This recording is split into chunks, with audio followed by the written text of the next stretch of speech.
We have some major news this week out of Anthropic that Connor and I are dying to tell you about. So there's a few things. One of the biggest things is that Claude's new LLM is beating OpenAI on certain benchmarks, GPT4. This is actually very hard to do. It's kind of been interesting and something I've almost laughed about over the last year, that everyone that comes out with an AI model, they like put the benchmarks of themselves versus GPT 3.5 because no one even wants to compare themselves to GPT4. We're now getting to a point where these models are getting better than GPT-4. Of course, OpenAI is probably going to launch GPT-5 soon, so, hold your horses. But this is amazing. Claude is doing it. Claude's an amazing model. In addition to this, they announced something absolutely insane, which is a $2.75 billion investment from Amazon. So, yeah, Connor, what have you been seeing here?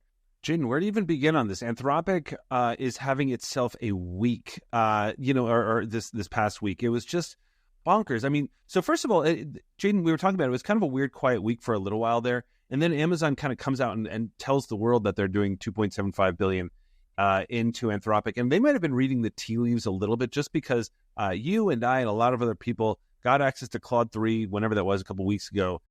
This episode is brought to you by Shopify.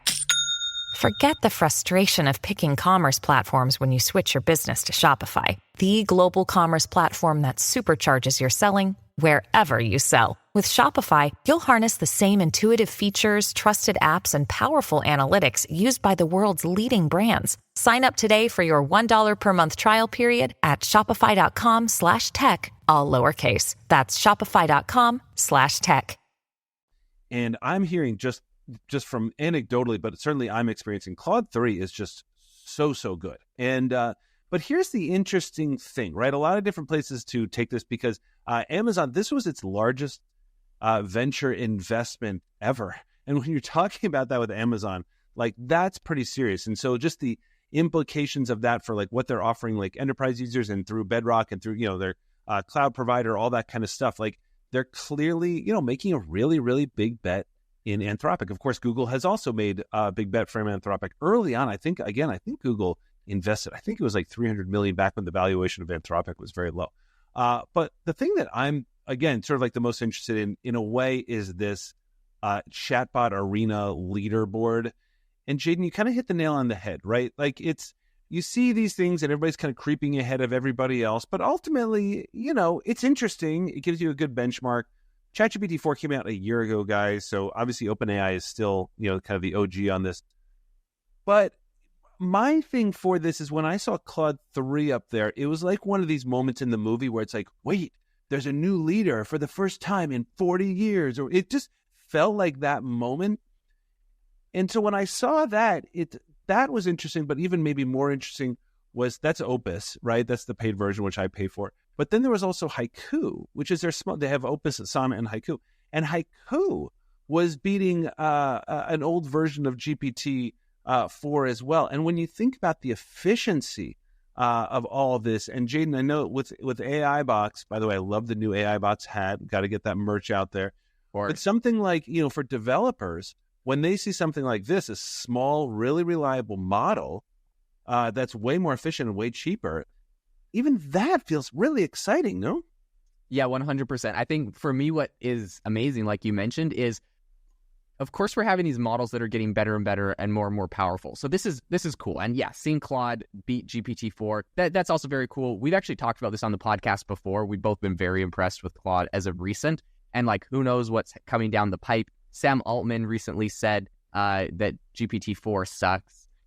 So, that's kind of funny as they're obviously prepping for 5. So who knows what's on the horizon? But as it stands today, I think your best bet is, if you want the best results with the best tone, I found, it's Claude. And that's surprising. I feel like I'm very impressed by the company, right? They've been able to stay very relevant and up there. So that's amazing. But the other thing that you brought up that I'm really excited about is the size difference. A lot of times right now, we're just talking about who's the best and benchmarking the best models. And people aren't talking as much about like, what is the most efficient model? What model can run on a device on your phone? And I think that there's some people working on this that it's very exciting. So when I see this from some of Anthropic's other models, this is very exciting for me. Being, having a software company, we're going to be embedding all of these models in. This is something we look at, we think about is, how much does it cost to run each of these models, because people inevitably make products and apps on the AI Box platform. It's a factor. Like people will be using like not the number one model, right? So you might use theoretically, right, like a lower version of Claude because it's cheaper to run. And so people take that into consideration when they're building products. And so, yeah, I think it's an interesting element that I'm very excited about for sure.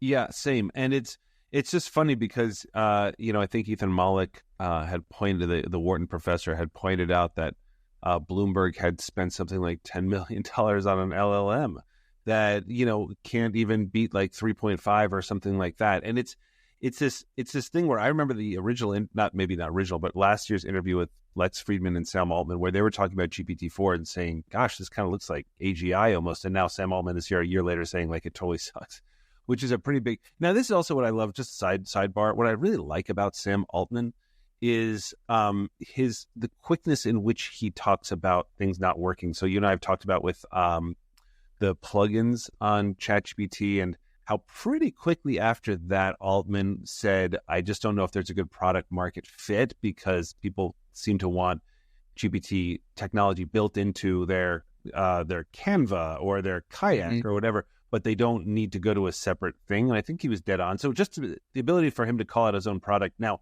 first of all, it shows unbelievable self-confidence because he must know that GPT-5 is coming in, I've heard May or June or something like that. But with Claude, yeah, you hit the nail on the head about it being having great tone. And this is the thing that I always, this is the AI Applied podcast, right? And so we always try to think like, how does this apply to you? And I'll just say how it applies to me. Jade and I each create a ton of content. I think there's a lot of people out there who do that too. So when people say, oh, is it beating, GPT-4? I love those banners too. I love headlines. I'll put them up as clickbait, like, oh, it's killing blah, blah, blah. Like just because I love it. Yeah. But in reality, GPT-4 doesn't go away even now because it has so much more. So it's not about replacing, right? It's about, because you don't have Code Interpreter or DALL-E or, the ability to browse the web or any of that stuff with Claude. What you do have with Claude is an absolutely uncanny tool that can match your brand and match your voice. And also, I don't know, Jaden, like it's funny. I never thought that this would matter to me that much, but the user interface, Claude just feels kind of like warmer and kind of a little easier on the eyes and things like that. I know that kind of sounds a little dumb, but like, when you're staring at the screen as much as we are, I think it kind of matters. GPT is starting to feel a little harsh. Maybe I always have it in dark mode. But anyway, I guess for you, do you think of these things when you think about what you use? How much are you breaking up? Like you use this tool for this, but this tool for this. How do you think about that? At 100% is coming down to that. And I think that maybe that's where we go in the future. Maybe there's not, and I actually think that's a good future. It's not just one dominant player that everyone uses for everything. I personally, I have a bunch of different tasks that, I have like a tab of ChatGPT open in my browser that I'm like, I go there and use. But then there's like other tasks, like for example, when you and I are like, oh, like we want some more context on the story we're going to talk about today. And we'll just go to Perplexity and like, we'll get some bullet points and like, oh, okay, well, what about this? And we're like sharing links and looking at it. Like that kind of like research thing. Yeah, that's 100% Perplexity. And it's going to be GPT-4 for like helping me write like descriptions for my podcasts or something. So I use, different tools for different things. And I think this is going to be more common. And I think this is a very healthy future. I don't want this all to be consolidated into one company dominating. I want there to be a lot of competition. We're going to get better products as consumers when this happens. As far as Anthropic goes, I think this is going to be a big player to keep an eye on. Obviously, we've all been saying this. It's one of the top funded. I realized that over the last year, Anthropic's actually closed 5 different funding rounds. So their 5 different deals are worth about $7.3 billion. So this is very impressive when we consider the fact that OpenAI raised $10 billion from Microsoft for 49% last year.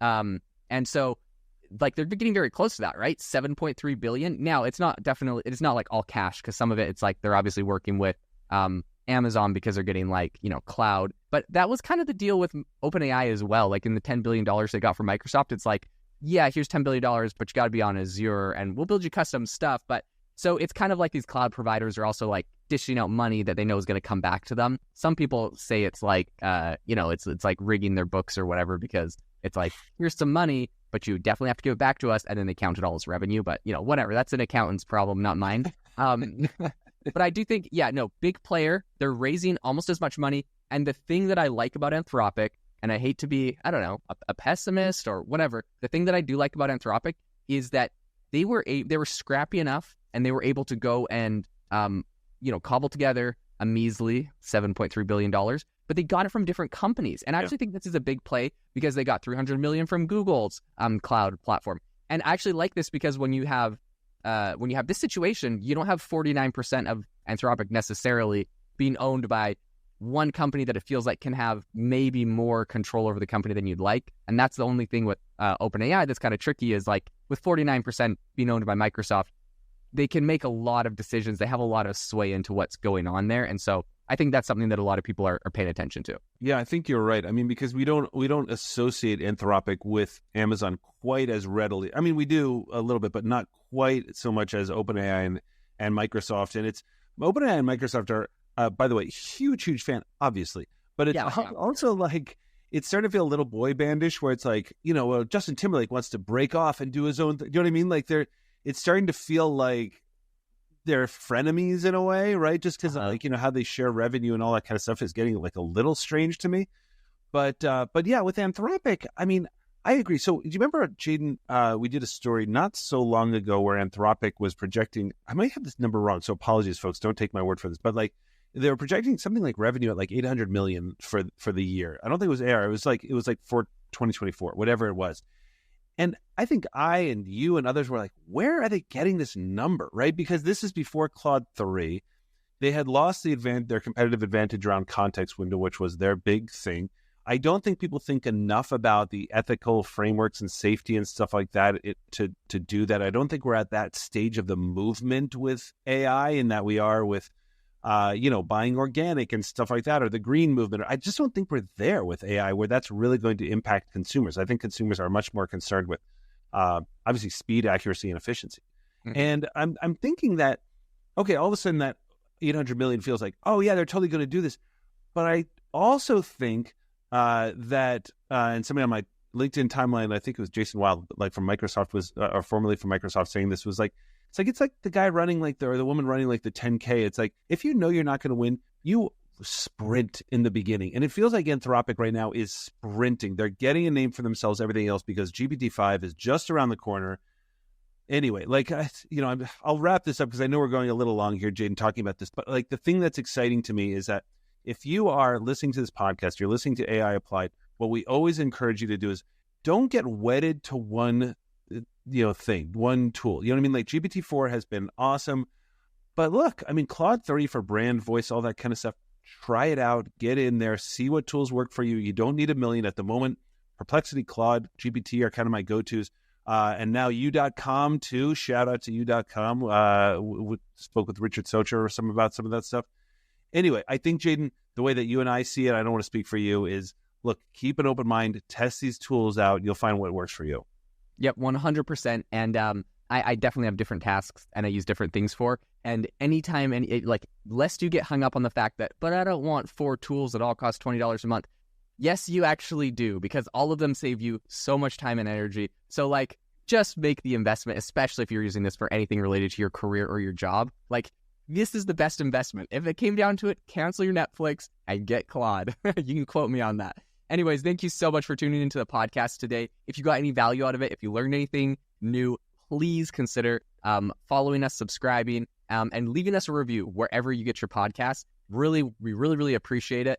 Apple, Spotify, wherever. It helps us bring on amazing guests. We recently just talked to some phenomenal CEOs, and we're bringing more on in the future. So they'll look at our reviews. They want to hear what you guys have to say about it if you're enjoying the podcast. So it means a lot. But we hope that you all have an amazing rest of your day.